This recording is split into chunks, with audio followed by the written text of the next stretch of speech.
This podcast is a member of the Place to Be Nation family. Visit us at placetobenation.com, the only place to be in your pop culture world. Just a good-looking man, and any barmaid can be a star maid if she dances with or without a plan.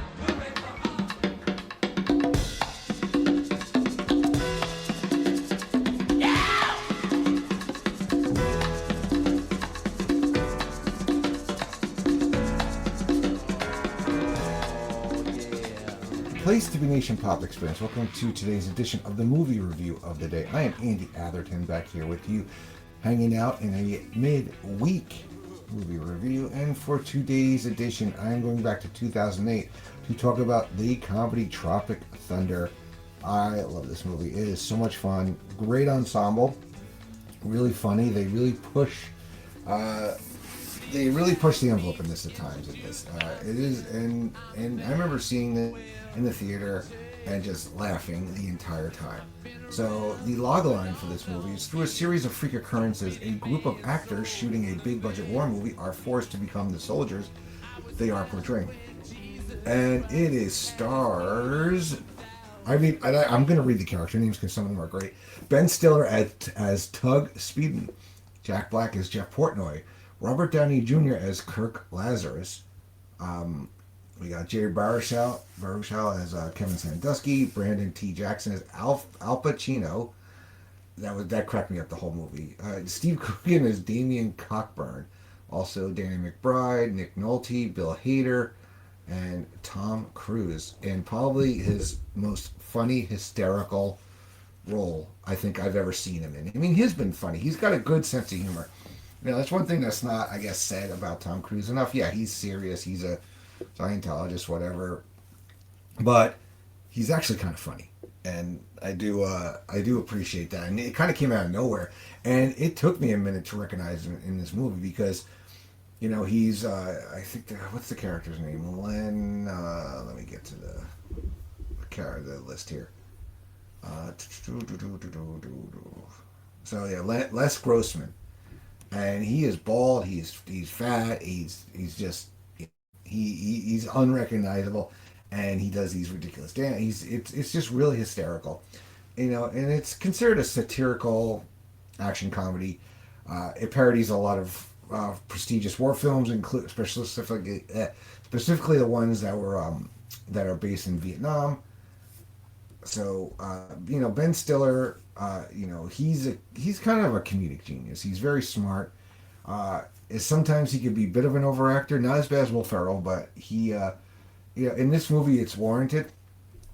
The movie did pretty good actually.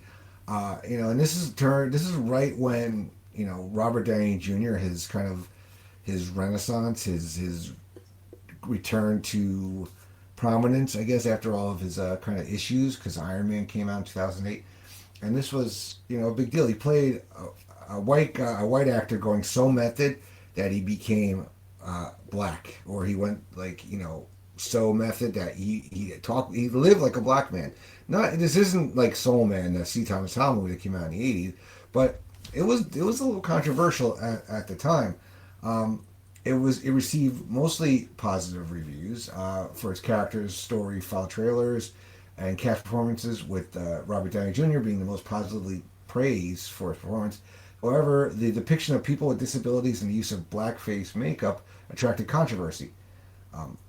It ultimately grossed more than $195 million worldwide. Robert Downey Jr. was nominated for Best Supporting Actor for an Academy Award, a BAFTA, a Screen Actors Guild Award, and a Critics' Choice Award, where both he and Cruise received nominations for a Golden Globe.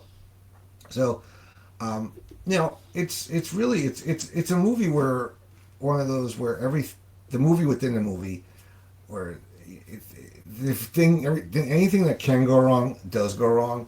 I mean, I feel bad for Steve Coogan's character in this movie. The director, he ends up getting his nose broken at one point because he like messes up. So it's the memoir of this. This is the story of a memoir of a handless Vietnam veteran, John Forley Tabak. That's the Nick Nolte character, is being made into a film on location in Vietnam, except for supporting actor Kevin Sandusky. The cast faded action hero Tug Speedman, overbearing 5-time Academy Award-winning Australian extreme method actor Kirk Lazarus, closeted gay rapper Al Pacino, and drug-addicted comedian Jeff Portnoy all caused problems for the inexperienced director Damien Cockburn and Steve Coogan, who cannot control them, resulting in a $4 million pyrotechnics team being wasted. With the project much beyond schedule, studio executive Les Grossman gives Damien an ultimatum: get the cast under control or the project will be canceled.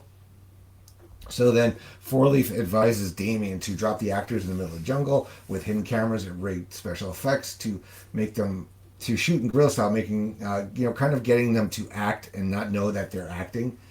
They have guns that fire blanks along with the map and scene listing that will lead to a helicopter waiting at the end of the route. Unbeknownst to them, though, the group has been dropped in the middle of the Golden Triangle, the home of the heroin-producing Flaming Dragon Gang. Just as the group is about to set off, Damien inadvertently steps on a landmine and is blown up, stunning the actors. Tug, believing Damien faked his death to encourage the cast to give better performances, assures the others that he is alive and that they are still shooting the film. Kirk is unconvinced but joined them in their trek. When Four Leaf and Pyrotechnics operator Cody Underwood, that's Danny McBride, this was kind of the beginning of Danny McBride too, coming into forefront, like between this and Pineapple Express. Those were like the four bears till then we get, Kenny Powers, we get a lot of his other characters that come, and he's a hysterical guy too. Sometimes it's a bit much at times, you need to like get a break from it, but he's still a very funny guy. They're all captured by the Flaming Dragon Guards. Four Leaf is trying to is revealed to have hands. He confesses to Underwood that he actually served in the Coast Guard Sanitation Department and has never left the United States, and that he wrote his memoir as a tribute. As the actors continue through the jungle, Kirk and Kevin, Kevin's the only actor who bothered to properly prepare for his role, discover that Tug is leading in the wrong direction. The resulting argument ends with Kirk leading the rest of the cast back to the resort they were based at. As an increasingly delirious Tug is captured by the Flaming Dragon Guards, he's taken to their base he believes is a POW camp from the script. He is then brought forward to the gang's boss, a 12-year-old Tran, who discovers that Tug is the star of their favorite film. The box office bombs Simple Jack and forces him to reenact the film several times a day, leaving him brainwashed.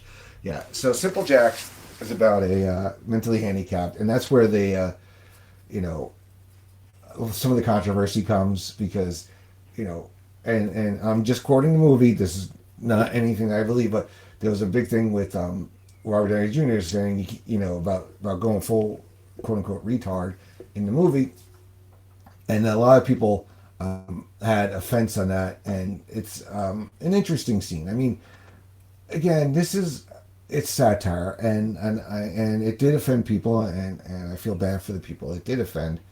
But they weren't meaning to do that. And a lot of times, people aren't meaning. I'm not turning this into like kind of a soliloquy here or a speech. I'm just saying, I personally, I do have a mentally handicapped relative, and that word is not a word that I choose to use. And so, in the moment, I didn't think of it. Afterwards, like, yeah, maybe, it's one of those words that you probably... Well, not probably, you shouldn't use. So anyway, so let's get back to the movie here. So back in Los Angeles, Tug's agent Rick Pecker Peck, that's Matthew McConaughey, and kind of an over-the-top performance here, confronts Les over an unfulfilled term in Tug's contract, which entitles him to a TiVo. Oh my God, that's a dated reference right there. Flaming Dragon calls during this discussion and demands a ransom for Tug, but Les instead delivers a profanity-laden death threat, believing them at first to be a rival talent agency. Upon realizing his mistake, he decides to abandon Tug to his death, eager to finally be rid of him and salivating at the prospect of a large life insurance payout. To keep her quiet, he gives him the lease to a Gulfstream 5 jet. Kirk, Alpha, Jeff, and Kevin discover Flaming Dragon's heroin factory. After witnessing Tug being tortured, they use the film script to plan a rescue. Kirk impersonates a farmer towing a captured Jeff on the back of a water buffalo, distracting Tran and his guards so Alpha and Kevin can infiltrate and find the prisoners. Kirk's story quickly falls apart after Tran notices inconsistencies. Knowing that their cover has been blown, the actors fire off their blanks and manage to fool the guards into surrendering. Jeff grabs Tran and runs out with him in the gang's heroin supply as the actors' control over his men falls apart.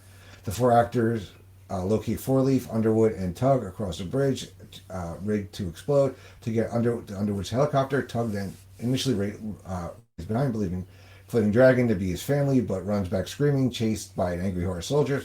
Four Leaf destroys the bridge, rescuing Tug, But as the helicopter takes off, Tran fires an RPG at the helicopter. Rick unexpectedly stumbles out of the jungle, saving them by throwing a TiVo box into the RPG's path. The crew return to Hollywood, and footage from the hidden cameras is compiled into the feature Tropic Thunder, which becomes a critical and commercial success. The film wins Tug his first Academy Award, which Kurt presents to him at the ceremony. So yeah, it's very very funny. You know, it's one of those. It's one of those I can watch and enjoy, but it's like I need like a little time between them. We get a lot of celebrities portraying themselves in this movie later on, and yeah, it's very funny. I would put it up there as probably one of the funniest movies of that time, and it's definitely it shows like the movie within the movie talent. I mean, and just on the cast alone, the pedigree is there. So and they did deliver. So I overall really enjoyed this movie. All right, so that brings us into today's movie review. I apologize for spoiling a 18-year-old movie, but if you've seen it, you have. It's fine. If you haven't, go watch it. All right. So hope you guys are enjoying this week, and I will be back one more time to do another review and to let you know what next week's theme will be. All right. So stay cool and take care. Same when it's up that close. Make it rain, I'm making it snow. Work the pole, I got the bang roll. I'ma say that I prefer them no clothes. I'm into that, I love women exposed. She threw it back at me, I gave her more. Cash ain't a problem, I know where it goes. She had them.